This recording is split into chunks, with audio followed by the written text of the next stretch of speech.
Welcome, educators, parents, and scholar gamers to the Academy of Esports podcast. This is the podcast where James O'Hagan delves into topics surrounding esports and education. Esports are organized competitive video games allowing schools to redefine their athletic culture, diversify opportunities for student participation, promote physical and mental health, increase collegiate scholarship pathways, and play games. We can never forget the importance of play. The mission of the Academy of Esports is to support these ideals.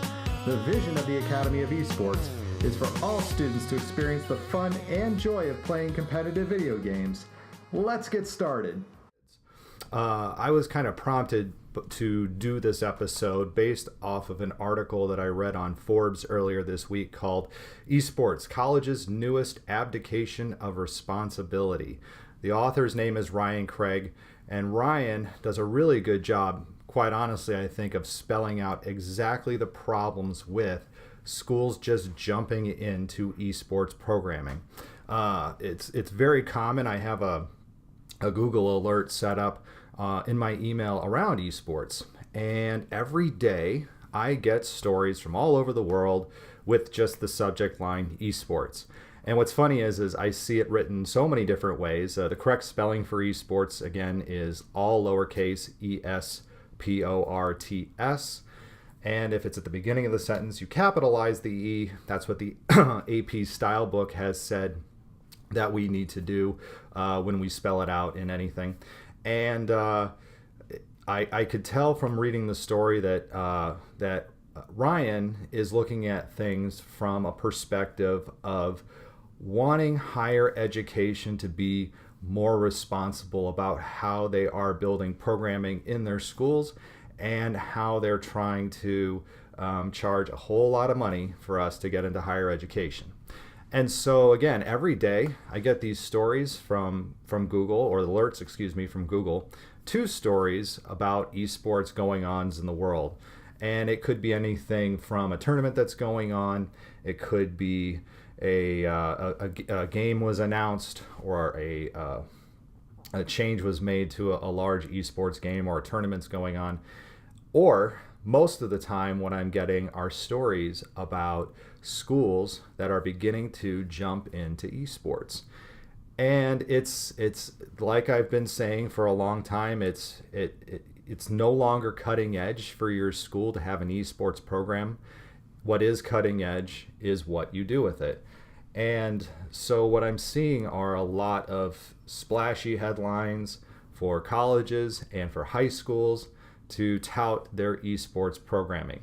Even recently, Marquette University, here about 30 miles north of me, announced that they were getting in on esports on a varsity level.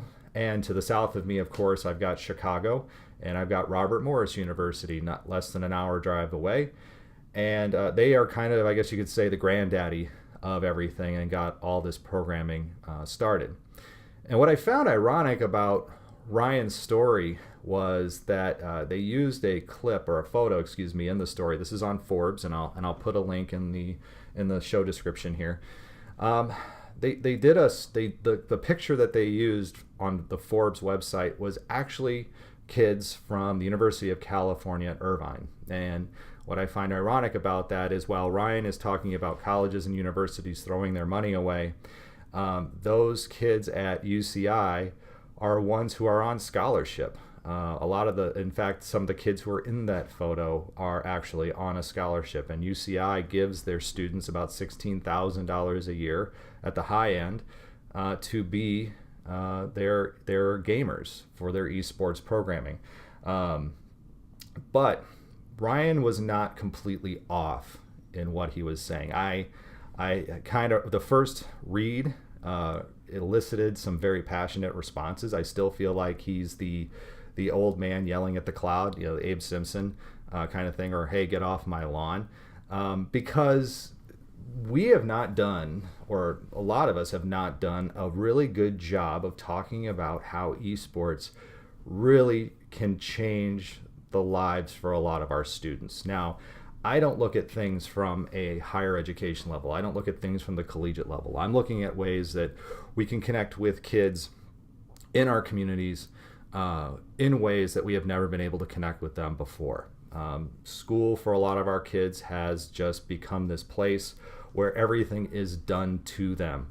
You look at things like self-determination theory, and students want to feel a sense of relatedness, a sense of autonomy, and a sense of competency. And that's what drives intrinsic motivation, having those things. So students in these video games and in the video game world have that intrinsic sense. Those are the things that they crave, right?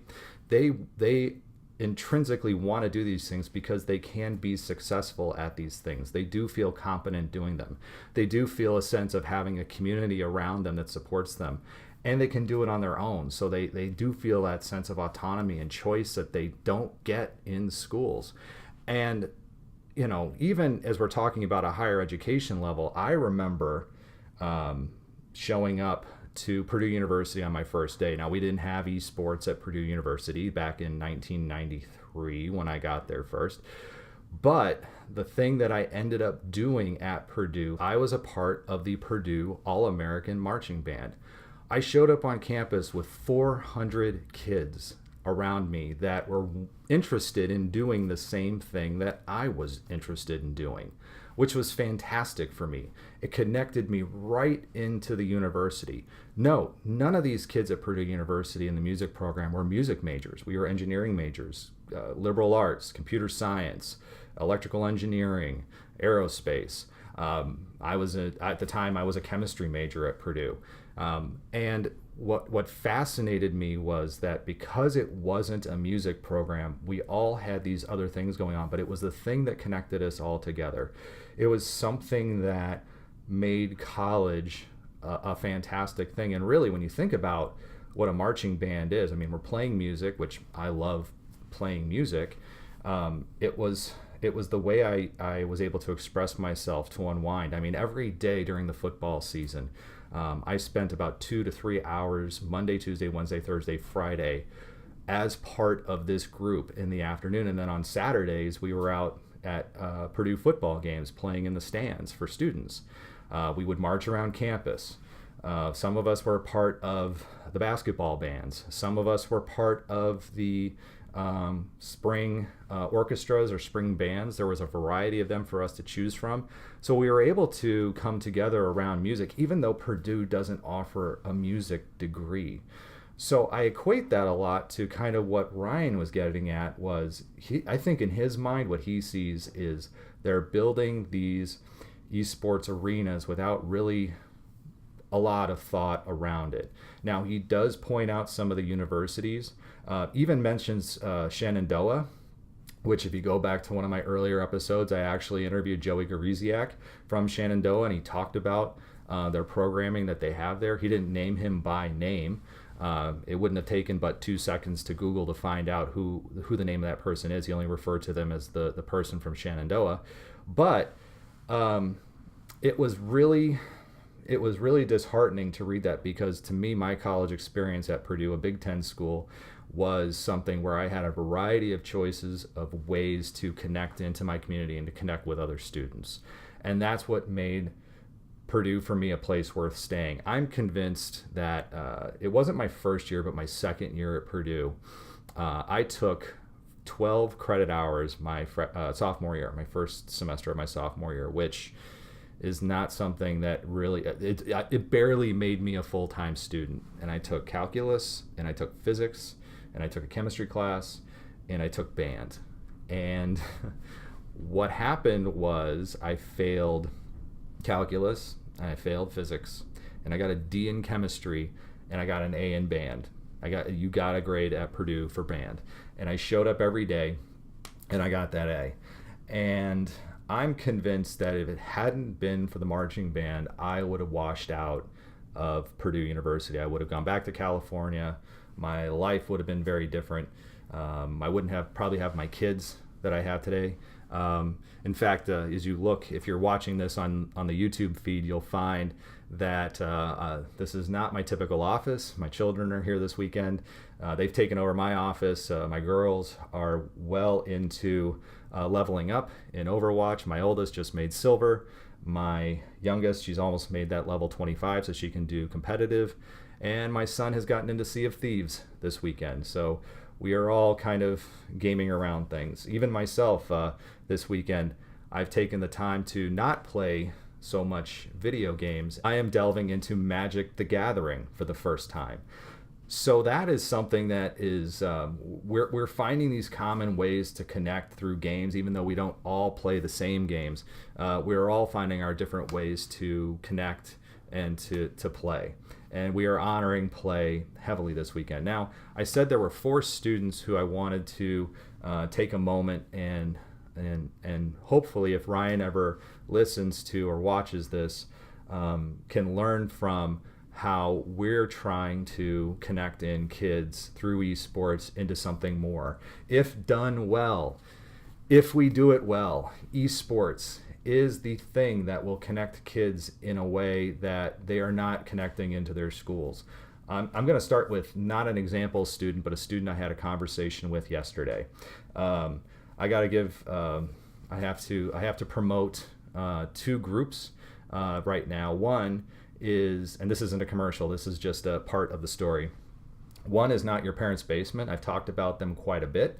Not Your Parents' Basement has been the space where Racine Unified School District has 3 of their 4 esports teams meeting and competing almost every day of the week, Monday, Tuesday, Wednesday, Thursday.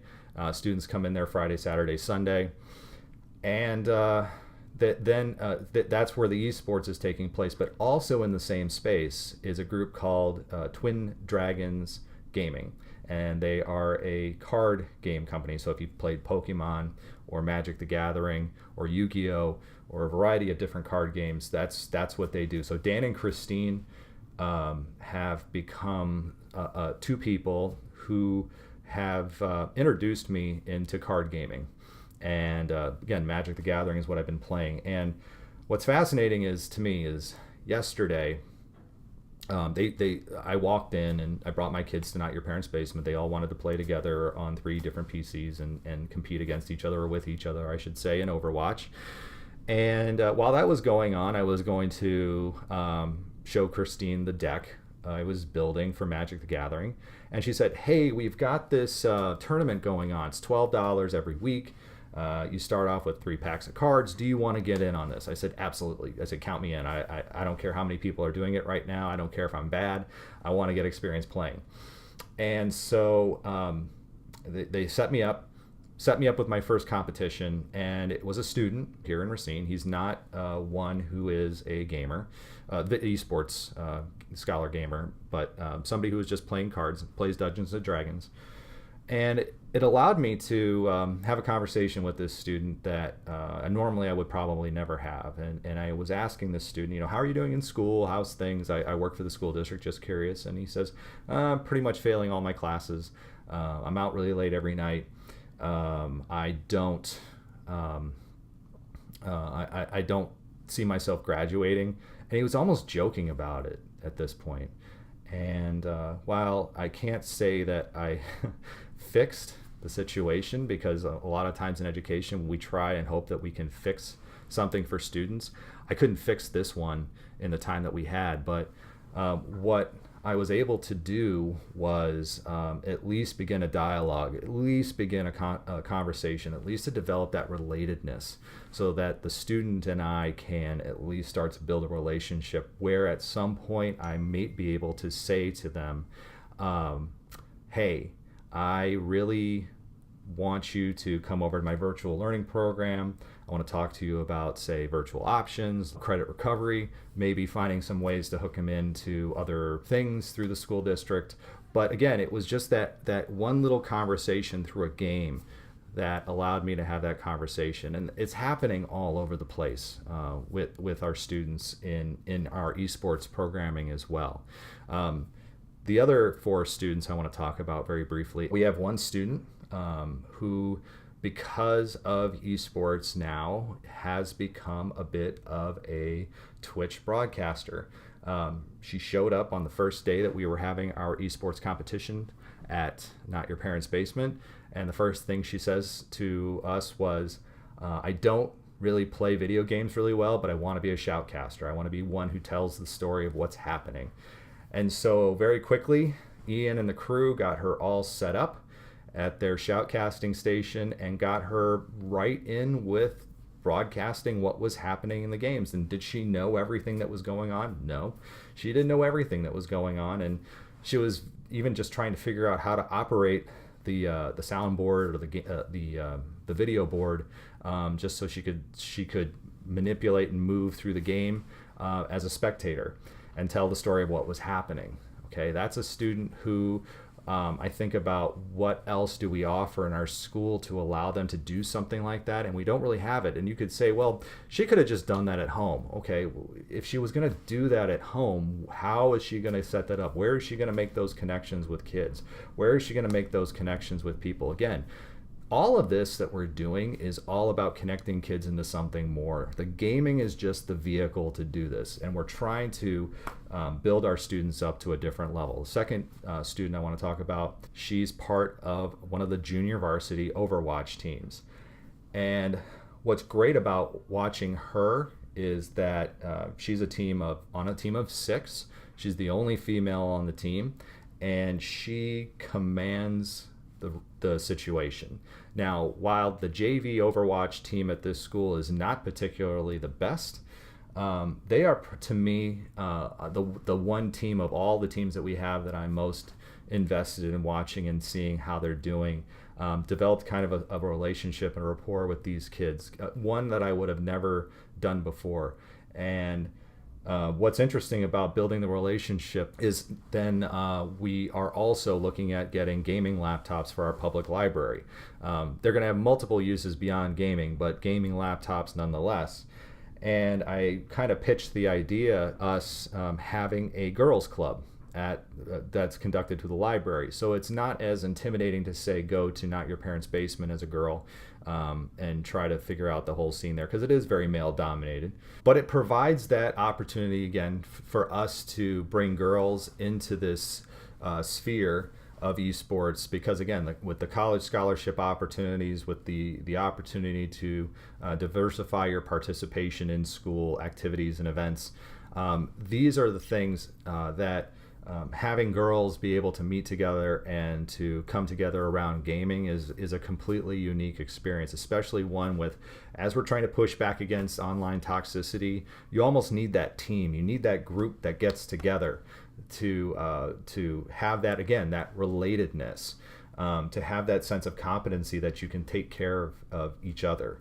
And that's one of the other great things, that she takes care of her team. She really does. The third student I want to talk about is a student who I don't know a whole lot about quite yet, but she's always there. She came in never having played any games before, but she's jumping in with both feet on League of Legends and Rocket League.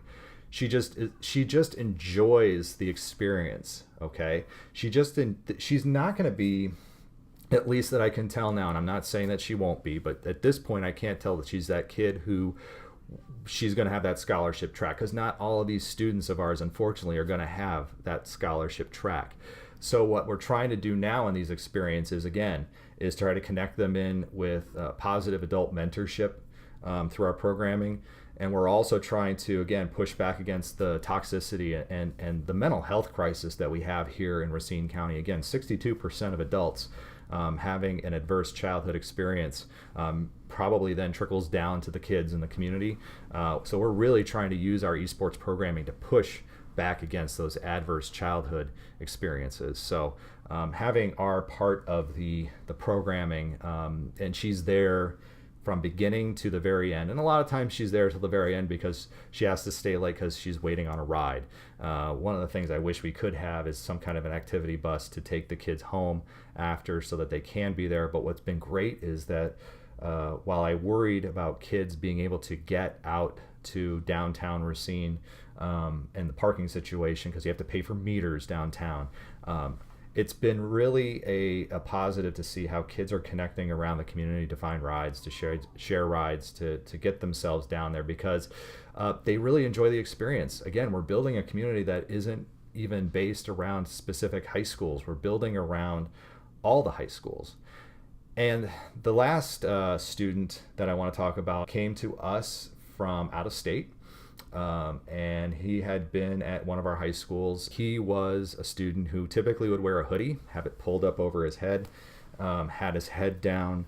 The first couple times I met him, it was there was no smile, there was no anything that was I could tell that he was connecting with. I could tell that he was really struggling in the environment that he was in at the high school he was in, and it is one of the better performing high schools in the city. As soon as I asked him about his gaming, I asked, "Do you play Rocket League?" As we were going through the list, he says, "Oh, I'm really good at it," and he kind of got a little smile on his face. And so brought him down to Not Your Parents' Basement on the day that we had Rocket League competition going on. And I hooked him into one of our other high schools. Now, the high school that he was attending did not have a Rocket League team. And so instead, we put him in with one of our other high schools. And initially, they didn't take him in. But again, he showed up on one day, the day they had competitions. And so they were kind of feeling each other out. But as the weeks have gone on, he is a really good Rocket League player. And he's found a place for him to connect with. And when I go in and see him working, he's got this huge smile on his face. He's really become a completely different student. Now, is he going to get a scholarship to college around Rocket League? Maybe. In the next 5 years, they're looking at about 800 universities that are going to be offering college scholarships around esports and esports programming to the tune of $100 million. And while it is something that you may question and say, well, why are you doing this? The only way that we're going to have access for these kids to get these scholarships is by diving in, developing these collegiate scholarship pathways. This is one of these ways we're going to get our kids to that level of higher education and help pay for it. That will do it for this week on the Academy of Esports. I've been your host, James O'Hagan. You may follow me on Twitter at Jim O'Hagan. That's spelled at JIMOHAGAN, and through the Academy of Esports account at TAO Esports. That's spelled at TAOESPORTS. It's a great way to get the latest blog posts, podcast episodes, and news coming out of esports and education. And remember, you can continue your engagement by going to www.taoesports.com. You can also connect through Facebook at www.facebook.com/TAOesports. Thanks again for listening, and I look forward to our time again next week.